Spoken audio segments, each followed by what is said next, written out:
reaksyon naman ng isa nating kabayan na si istorya ni Juan, official mga kababayan. Ano po ito, pakinggan po natin.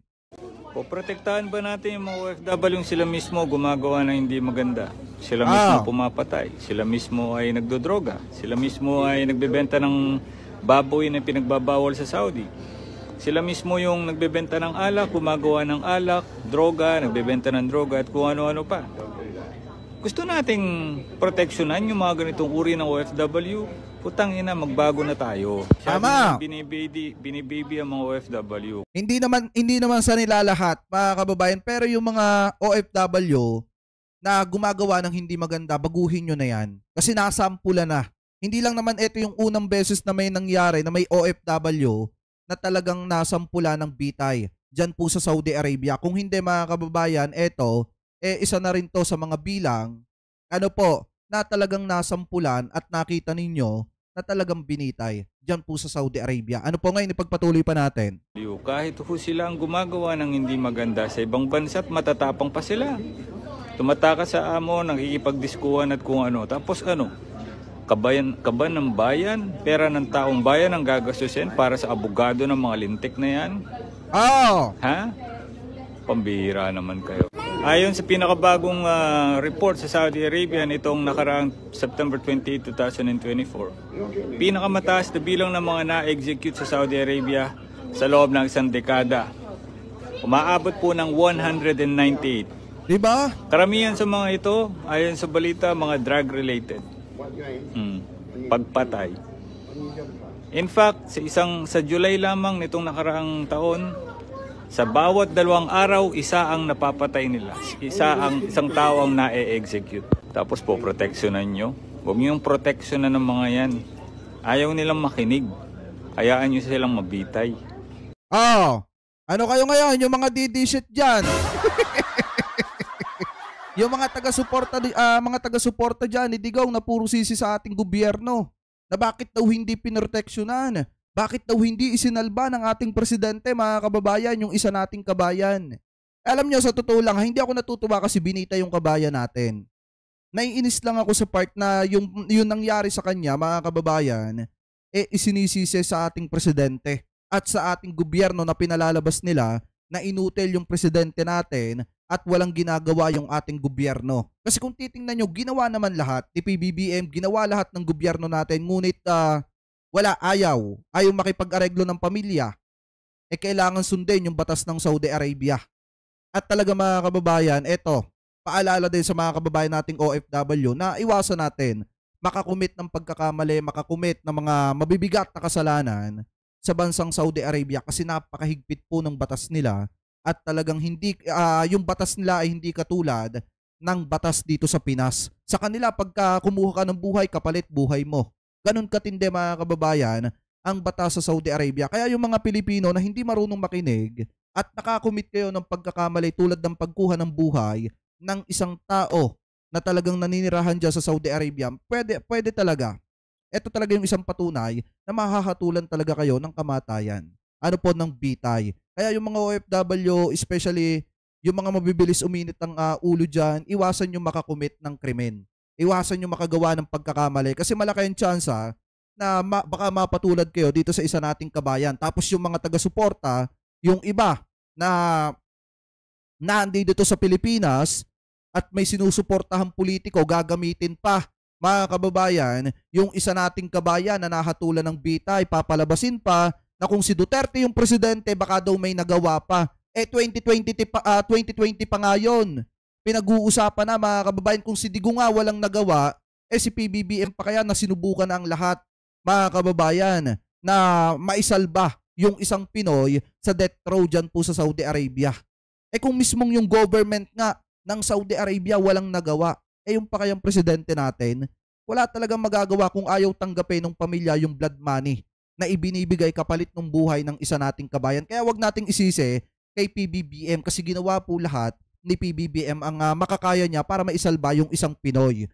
So ngayon, mga kababayan, maliwanag naman dito na ginawa ng ating presidente lahat ng makakaya niya para maisalba yung isang Pinoy sa death row. Kaso nga lang, ayaw pumayag ng pamilya. Ibig sabihin, mga kababayan, talagang ang gusto ng pamilya, inilaban nila for 6 years.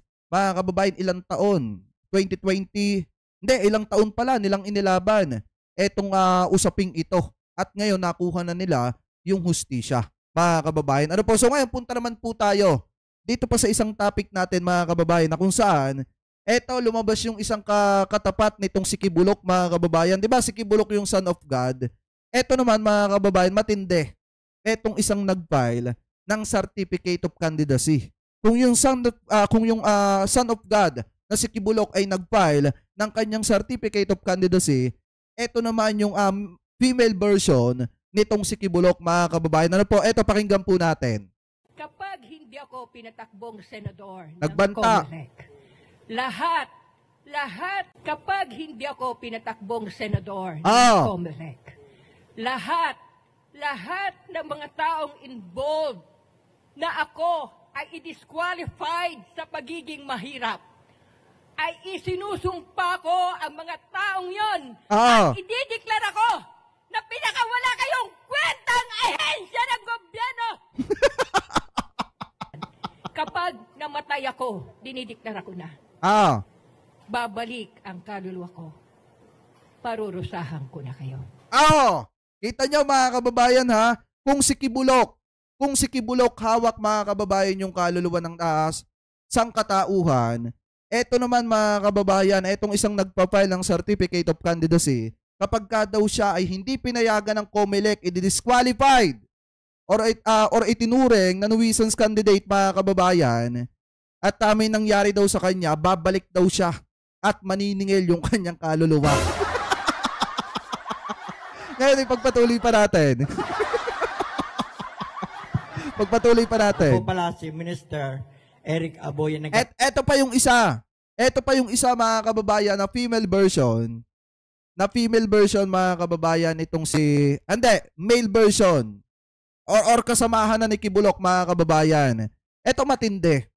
Lahat ng mga hari nakausap niya. Kung si Kibuloc nakausap niya yung nasa sa taas, at maganda daw yung mga doorknob niya doon, mga diamante, at yung isa naman babalik at maniningil yung kaluluwa. Eto matindi rin to, mga kababayan. Pakinggan pa natin. Wait lang. Yan. Kapatan soon sa Prime Minister of our government. Sapagkat kausap ko ang lahat ng mga hari ng mga bansa, by this 2025, wala na pong bibili ng bigas. Bakit? Wala na magbabayad ng tubig. Wala na magbabayad ng kuryente. Wala na ring maggagawa ng bahay ng mga mahirap, kundi puro building na po ang itatayo. At ang isa pa, ang pera ng 800 quadrillion na hindi na withdraw ni President Bongbong Marcos sa London, iniwan sa akin ni Doña Jose Padrilin Marcos. I'm the Eto pala si son of Eto pala si Wonderboy, mga kababayan. Hindi pala si Francis Leo Marcos yung totoong spiritual Wonderboy. Eto pala, mga kababayan, etong nagpa-file ng COC. Kasi lahat pala ng kayamanan daw na hindi na withdraw ni PBBM, sa kanya daw po bumagsak. Yan ako, kung makikita nyo, mga kababayan, ha. Yung female version ni Kibuloc, babalik yung kaluluwa. Eto, nakakausap yung lahat ng hari at nasa sa kanya daw yung pera ng mga Marcoses, mga kababayan. So, alam ko naman, in the past, may nangyari ng ganito na nag-claim na lahat ng pera ng mga Marcoses ay nasa kanya. Pero may bago ulit na nag-claim, mga kababayan, na lahat daw ng pera ng mga Marcoses nasa sa kanya. Ano po ngayon, ipagpatuloy pa natin. Heirs of Somalian. Ay, Ballpoint Man, mega love shoutout, ha. Ay, Tal Chris, mega love shoutout na napakasarap pa. Anyo na po to, sir, sa COMELEC. Pag-apat sa yata, 5. My last is for President. Yes, sir. Yung 5 na po yun, sir, anong mga taon po yun? Yun. It's hard for me to recall kung mga ilang taon na yun. Mayroon ka na bang naisip na unang panukalang batas na gagawin Sa pato. manalo ka bilang senador?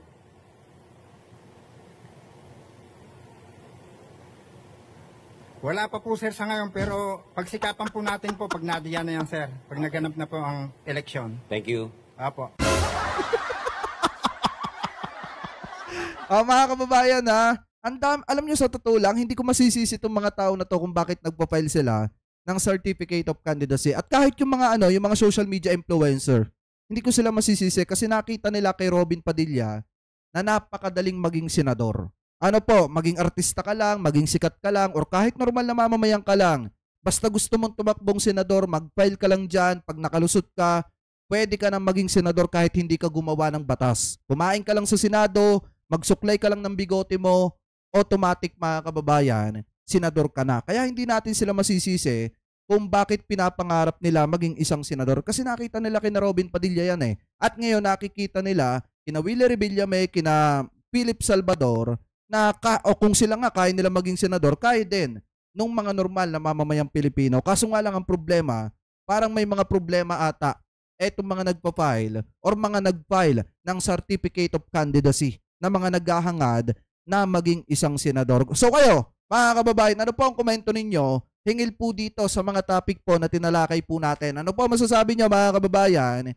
Hingil po dun sa doon sa tinalakay natin about sa pagbitay sa isa nating kabayan na ang ginagawa ng mga DDSHET mga kababayan ay isinisisi po nila kay PBBM na kung matatandaan ninyo, kung iisipin ninyo, kahit si Duterte nung panahon niya, wala siyang nagawa sa usaping yon. Mga kababayan, at ano po masasabi ninyo hingil po dito sa female version nitong si Kibulok mga kababayan na kapag dinisqualified ng COMELEC, babalik yung kaluluwa at parurusahan yung COMELEC mga kababayan.